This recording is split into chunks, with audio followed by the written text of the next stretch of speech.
All right, everyone, so here we are, probably an hour in to the Spring 2017 Candle Test Collection reviews, and I'm finally going to discuss what is potentially my favorite candle from the entire release, especially within this White Barn Core Collection, in this black glass, black tea rose. Now, I love tea. I don't love their tea scents. London Calling is not really tea to me. It's just sugary sweet Lipton, Nestea, Brisk kind of cheap tea. And I don't really love rose, so I wasn't going in expecting to like this. But I really do. Now, the notes on it are English tea leaves, fragrant rose petals, and aromatic cedar. So they've only given us 3 things here. But it's not brewed tea, it's not, sun tea. It's the leaves of tea, rose petals, and cedar. Of course, it's aromatic. But sniffing this,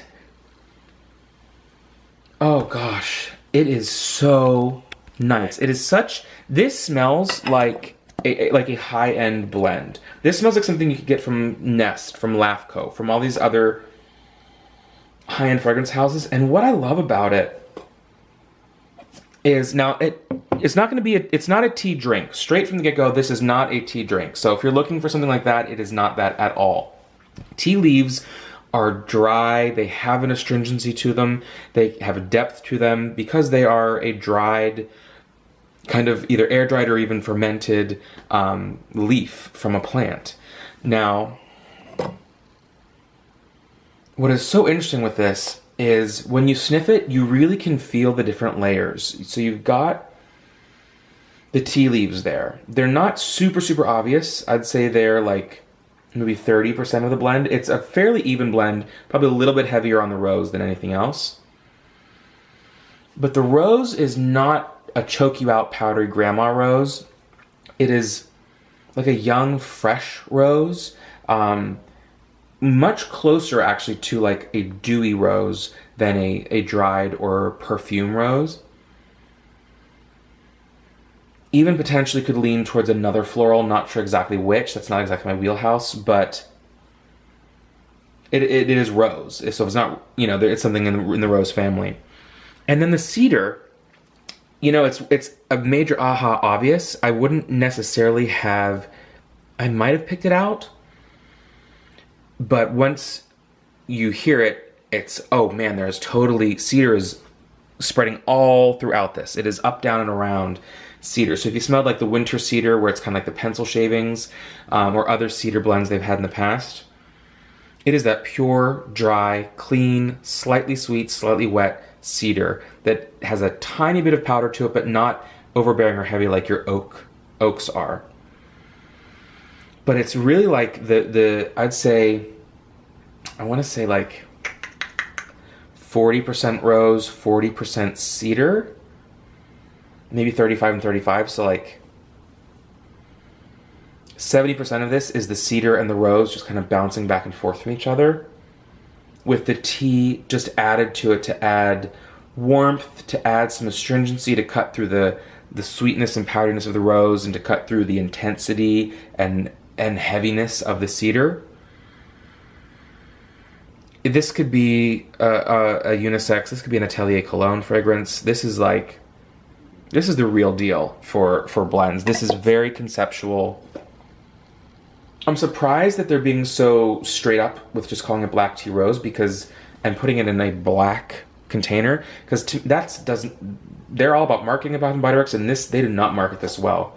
This should be in some collection as a conceptual with a beautiful package and a story behind it to even hope that it will sell, because people are not going to smell, unless they love florals, which again I don't, unless they love perfumes and not like party dress crap, but really conceptual, beautifully layered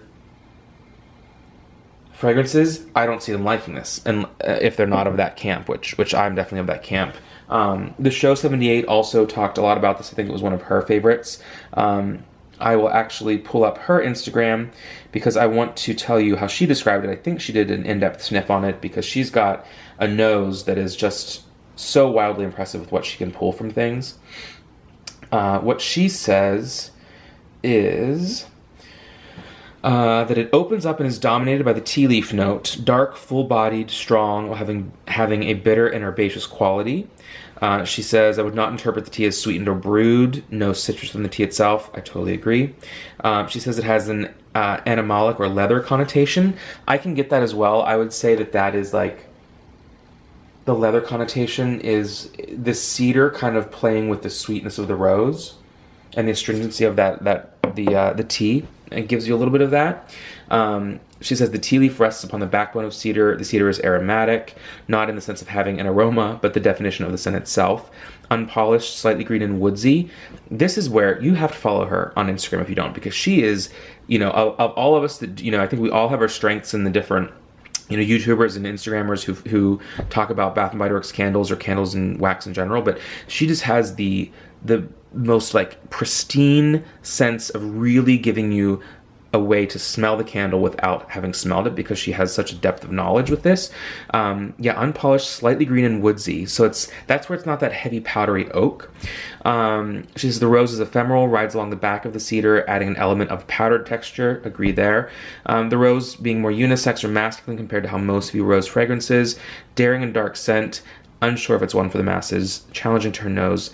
And she goes back and forth with loving to not liking it, which I think is such an interesting description. I think, to me, I think maybe my description of the percentage or balance of them all shifts a bit, but I think she's spot on. So yeah, I think overall this is just, it's intriguing, it's unique.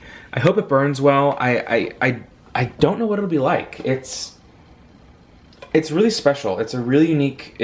I would never think I like a rose scent because it's really one of my least favorite florals, but man, you throw in that cedar with just that punch on top of like the top note of the black tea, and it's really, really just a beautiful scent. So I hope it goes wide. I hope you get the chance to sniff it, especially if you're, you know, a fragrance aficionado who is willing to try things that are kind of different, you know, not taking it just the face value. So if so, definitely check it out. If not, you know, don't go crazy buying it on eBay or something, but it's very, very nice. I hope they go more in this direction with, you know, bringing a sense of maturity to their blends and not just doing things like throwing mahogany and peach together, because, I mean, come on. Really, someone who buys that really needs to be like talked to about their sense of taste and what they like and why are they liking this, because you've got issues.